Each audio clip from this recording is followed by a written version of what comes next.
আসসালামু আলাইকুম রহমতুল্লাহ।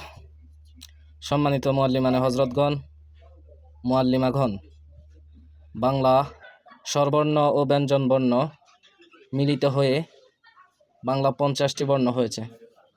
সেই 50টি বর্ণকে 11 ভাগে ভাগ করা হয়েছে। 11 ভাগের সর্বপ্রথম যে ভাগ, সেই ভাগ এখানে লেখা হলো। এই ভাগের বর্ণগুলো হচ্ছে ব, র, ক, ধ, ঘ, ঝ, রি। যদি আপনাদের কাছে ভালো লেগে থাকে তাহলে অবশ্যই আমাদের চ্যানেলটা সাবস্ক্রাইব করবেন, আমাদের পেজটা লাইক দিবেন। আসসালামু আলাইকুম রহমতুল্লাহ।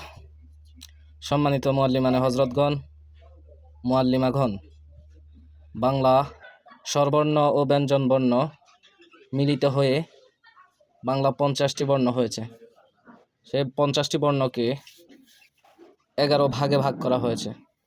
11 ভাগের সর্বপ্রথম যে ভাগ, সেই ভাগ এখানে লেখা হলো। এই ভাগের বর্ণগুলো হচ্ছে ব, র, ক, ধ, ঘ, ঝ, রি। যদি আপনাদের কাছে ভালো লেগে থাকে তাহলে অবশ্যই আমাদের চ্যানেলটা সাবস্ক্রাইব করবেন, আমাদের পেজটা লাইক দিবেন।